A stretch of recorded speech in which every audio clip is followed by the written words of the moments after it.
So there was this scene that wasn't in the pilot that you had written for the audition of Shane Vendrell. Yeah, and for Lem as well. Because I think if I had 4 lines, he had like I had one like line. 2. He had like 8 I had lines. 1.5 lines. And he wrote it himself. In the pool. Playing with your kids. Playing with your kids. Like, He was no, like, don't hey. talk. No, but Dave Snell. I carried a ladder. Dave was an extra. Come on, that's the best story. Dave had 0 lines and was an extra. And then when the show got picked up and we got the opportunity to do it, the very first day in the makeup trailer, I'm sitting there and in walks this dude, and he was an old friend of mine. We had done a movie together almost 22 years ago, almost 5 years before. No, because we were extremely competitive. Like actors don't talk about shit like that. Yeah. You know, actors don't say, "Hey man, I got a job." You know, it's like, "What are you doing?" Nothing, man. Yeah. Like absolutely nothing. I don't want to, I mean, we would talk all the time, and so when he walked in, it's like, man, you told me you weren't doing anything this fall. I thought you didn't have a job, and then it was like, because we became really, really close on this movie, and it was just like love at first sight, this beautiful reunion, and to pick up where you kind of left off, we walked out for the strike team. Where all of a sudden we were in this little corridor. Do you remember that? I remember that. And then I remember that we spent most of the day chasing Booty, as it was his name, and we're just sprinting after him and starting over, and sprinting after him, starting over. And I remember going at one point, oh my God, I'm exhausted. And you guys are like, oh no, I'm fine, I'm good, fine. And I'm like, oh, this is what I've got. Michael's out in front, so we had to not pass him. So we had to be like, we had to pretend we were running really fast. We're like, me and Walter are like faking running. We're like, oh man, you don't even want to look, dude.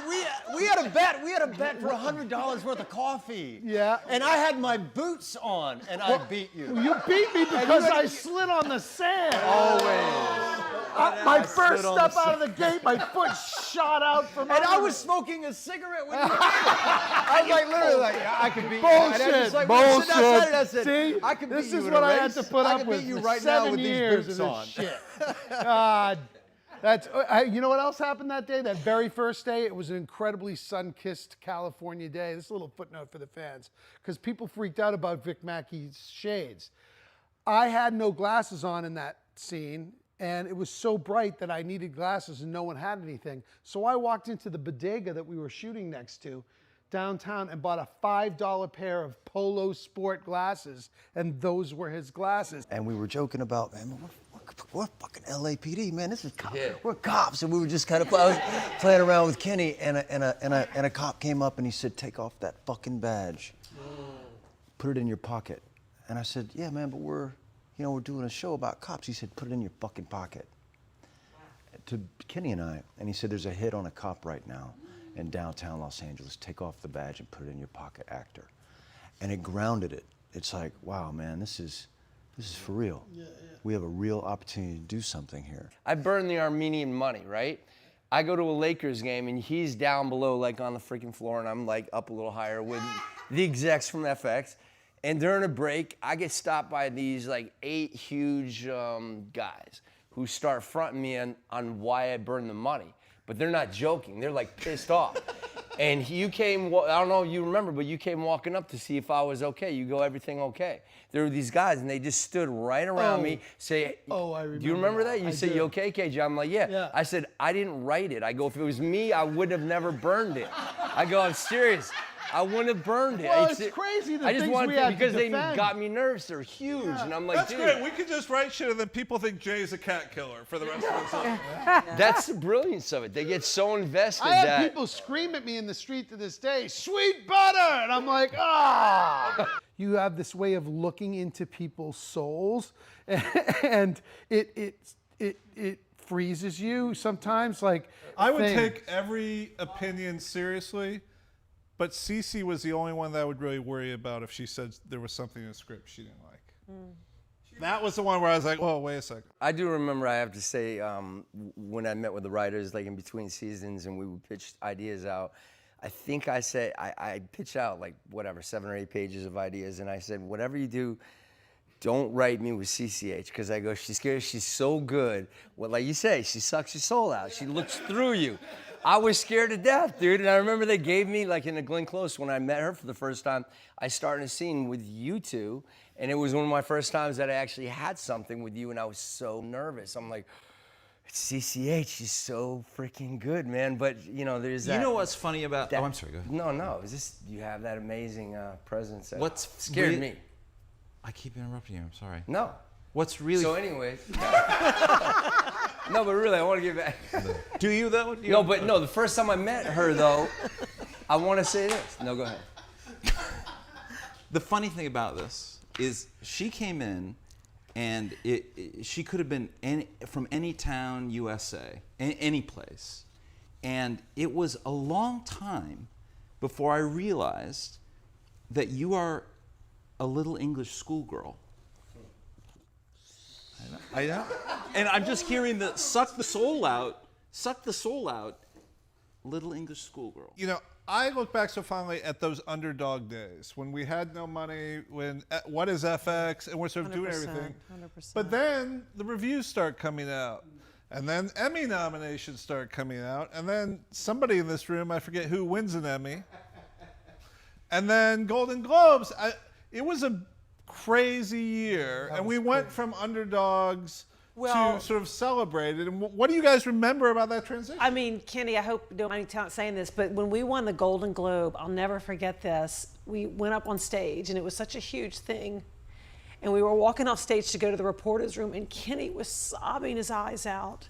I was like, Kenny, what's up? And you said, now they'll take us seriously. I was like, what the fuck, dude? Like I think it was so intense for all. We were like the little dog, you know, the little underdog, I mean, the little. 6 months earlier, we couldn't have imagined. We couldn't have imagined it. And Kenny was like, oh my, and it was like, do you remember No, that? I remember looking at Peter LaGuardia and Kevin Riley with their mouths open outside too, like before we're walking by off the stage, I ran and everybody. around and went to them and said, "Go with it," because they were gobsmacked. They were in the back. We were all doing those photos on the stage, and I hear the two presidents of the network like this, and I ran around and went like, "Make like you've been here. Go with it." On the day we got the Golden Globes, we were sitting in that beautiful building. All the movie actors are at the small tables down in the below. front. Remember all the TV actors? we were all and they around. said, "The Shield!" And the tables next to us. I went, Gasp. Like, no, but I didn't have that experience. They were like, People and they went, were- yeah. and like, they were going, yeah. If you and then we look- stood up If and you we were look on the walking through. YouTube clip of that, you'll see me completely banging into the back of Hugh Grant's chair. And it's the angriest you will ever see Hugh Grant. I encourage you all to listen. I You love almost knocked me it. off my feet. You punched me in the shoulder, and I almost fell over. We Yeah, I know, were it was right exciting. we were right next to West Wing. And I remember commenting to Scott Brazil saying, one of those actors from that show makes more per episode than all of us The at whole this table show. combined. I was so excited when I read Jailbait. I was like, this is for me. You have to remember, I can't remember the episode. What was the episode? What was the moment? I get to be with the strike team. You okay? Didn't have my baton, but every guy's got their weak spot. All right, you are. Good girl. Nice work. I had a t-shirt and jeans. I I was remember how out of fired- the uni you were uniform. so fired up. I remember that. I was so happy. She was like, I'm with the strike I team get today, to go baby. on the cover and get to say I have gonorrhea in my mouth. It was one of my favorite lines. What does that say about me? Es que I got gonorrhea in my throat. What? To be able to have that scene where I get dragged off, you know, and arrested after the end of all that, and get to face Michael after. Yeah, thanks for putting- that, because I'm still being tortured over it. And to be arrested by my longtime friend Jay.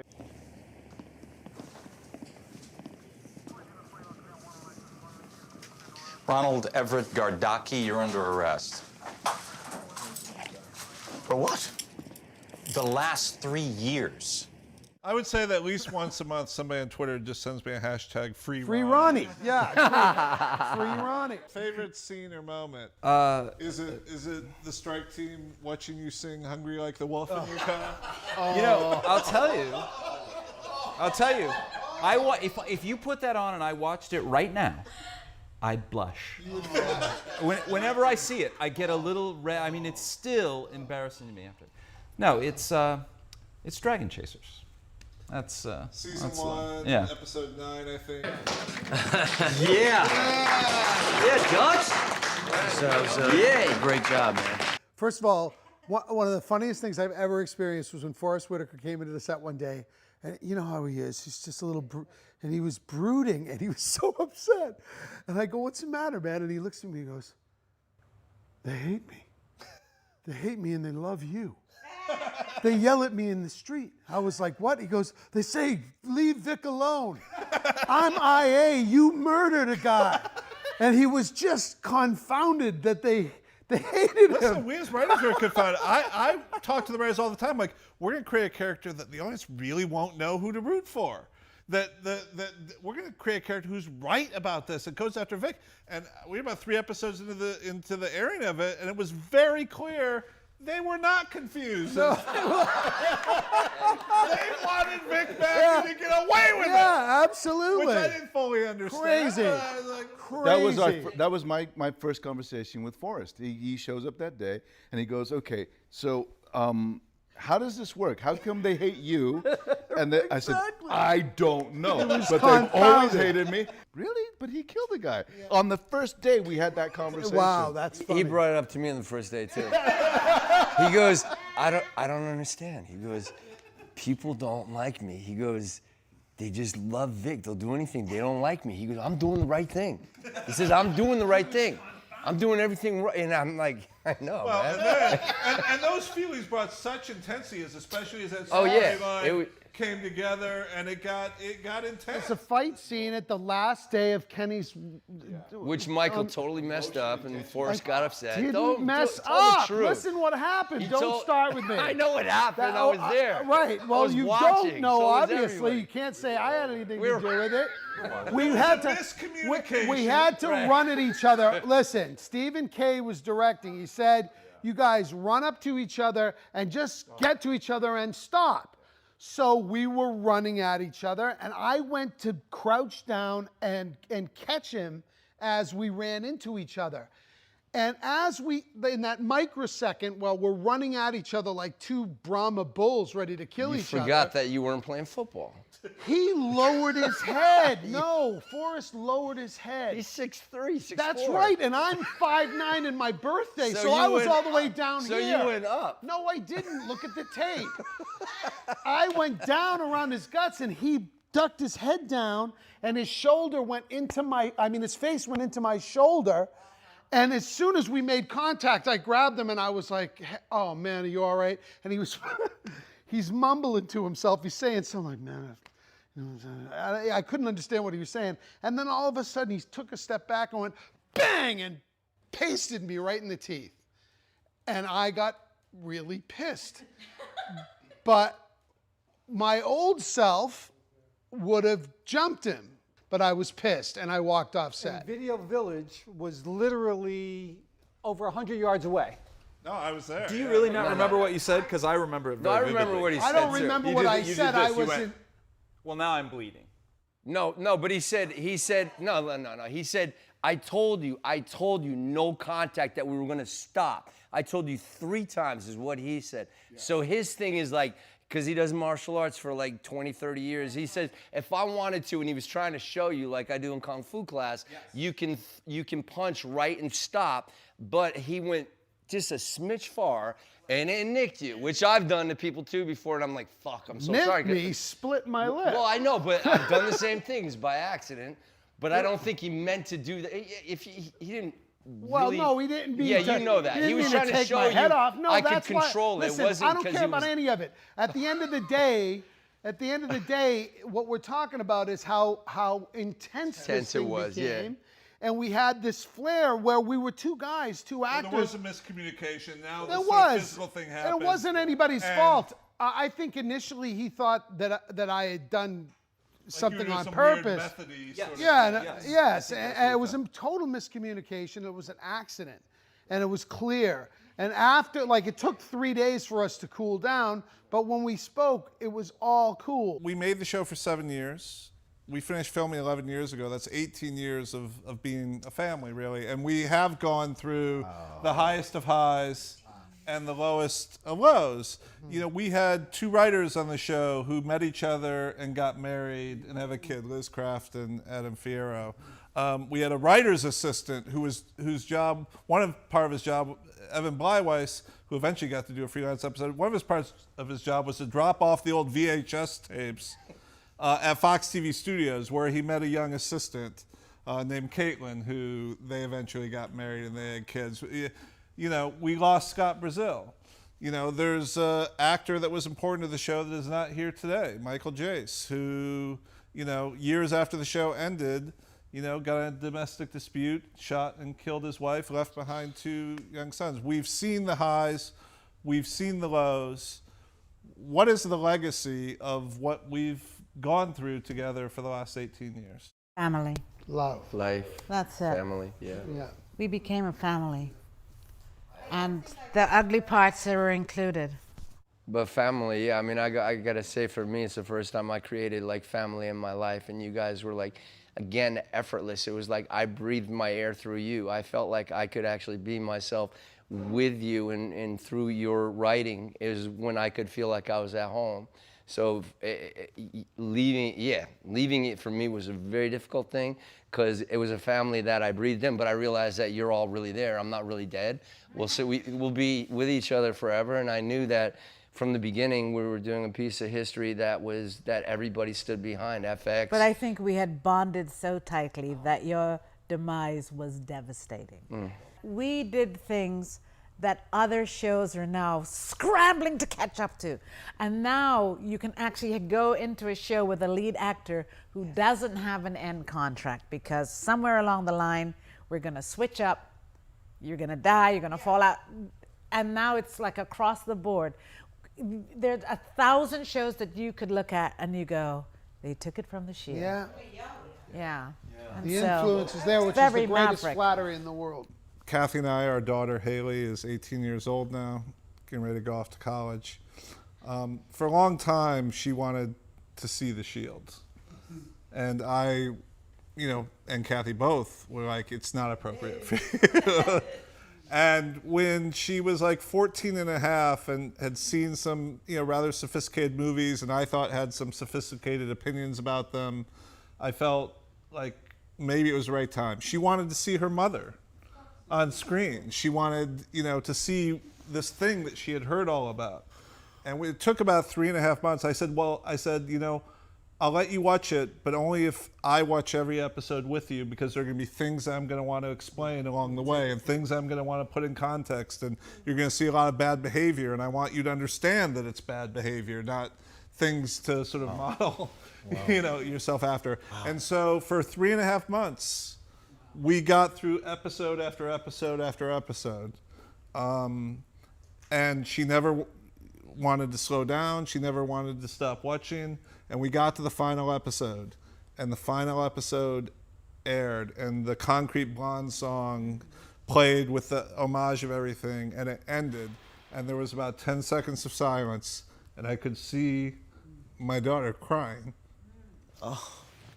And she goes, "That's the best thing I've ever seen." Oh, wow. And to have that moment that you guys all gave me, I can't believe I'm doing this on camera right now. But buddy. to have that moment, thank you so much. Oh, fuck, I can't talk. So that's it, I think.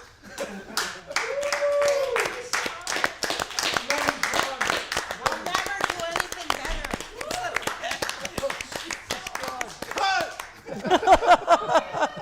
I can't do it again. Dude.